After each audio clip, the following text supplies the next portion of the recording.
Hablemos de comunicación política. Los verdaderos líderes se crecen en las crisis. La demócrata cristiana Angela Merkel cumplió 15 años recientemente como canciller, con elevados índices de popularidad y aprobación de su gestión, y aún le queda más de un año en el cargo. Ha sido su decisión dejar la política al final de esta legislatura, cuando está en la cúspide de popularidad, después de liderar exitosamente 4 gobiernos.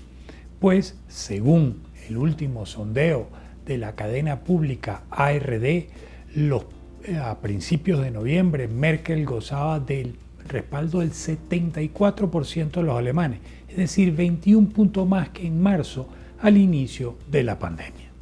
En política es importante saber cuándo actuar, cuándo irrumpir en los escenarios, pero más importante aún es saber cuándo retirarse.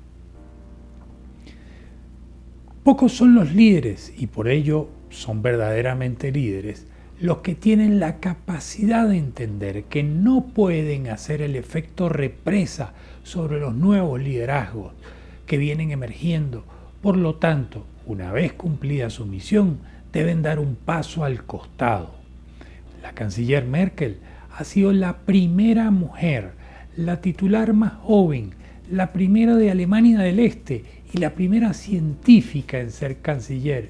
Eso después de una elección en la que, si bien logró la victoria, su partido, la Unión Demócrata Cristiana, la CDU, obtuvo el peor resultado desde 1949.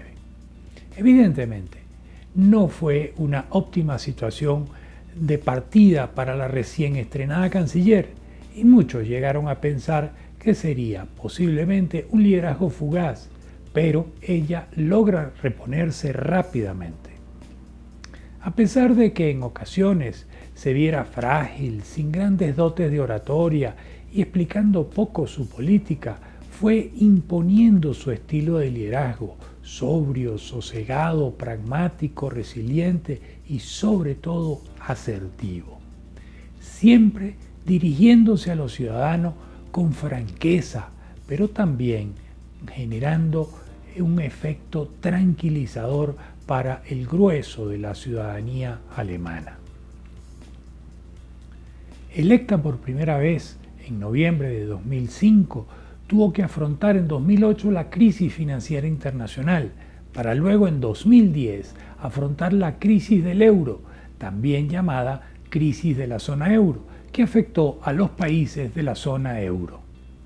Allí le tocó actuar con mucha firmeza y dureza, ofreciendo ayuda para el rescate de Grecia y de otros países, pero exigiendo que estos a su vez hicieran serios recortes en el gasto público, transparentaran las finanzas públicas y aumentaran la supervisión y controles sobre las actividades bancarias, uno de los grandes generadores de esta crisis. La firmeza y determinación de su proceder en esa eventualidad la hizo impopular en los países de la zona euro, pero a pesar de las críticas se mantuvo firme con las decisiones que tomó.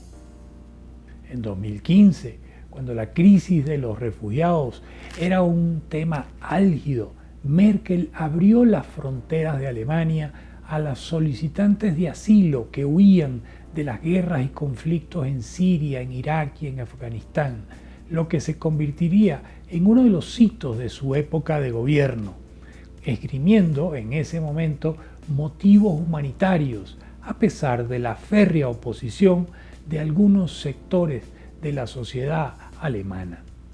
Todo esto, además, su convicción fue tal de que eso era lo correcto, que ante las críticas ella decía: podemos lograrlo, y llevó al país más de 1 millón de refugiados, generando un gran impacto en la sociedad y en la política alemana.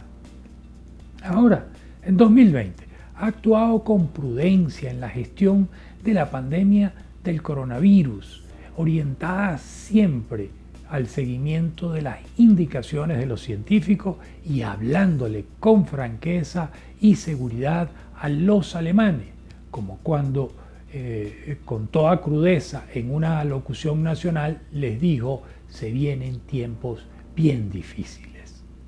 Sus decisiones y sus políticas no han estado orientados por ideología, sino por un pragmatismo necesario, por lo que ha sido criticada, puesto ha tomado importantes decisiones con rapidez y observando las encuestas de opinión, es decir, con una clara lectura de lo que piensa y siente el ciudadano.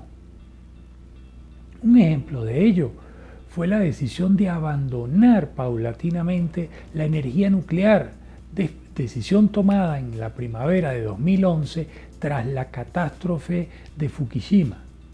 Ahora, la estrategia de sus actuaciones se ha basado en la habilidad política de Merkel para ir tejiendo coaliciones y acuerdos, mientras que, con respecto a los votantes, ha sido ir desmovilizando los temas polémicos, polarizantes y divisores, y moviéndose entonces hacia el centro del espectro en búsqueda de ese votante medio, con una política de centro, alejándose de los extremos. En conclusión, definitivamente la canciller Angela Merkel se crece en las crisis, y eso es en buena medida porque hay una congruencia entre lo que piensa, lo que siente, lo que dice y lo que hace, producto de los valores definidos y arraigados en lo profundo de su ser. Un buen ejemplo para estudiar lo que es un verdadero liderazgo para una nación. Bueno, hasta acá la videocolumna de esta semana. Me encantará leer y escuchar sus comentarios, así que quedo atento a ellos.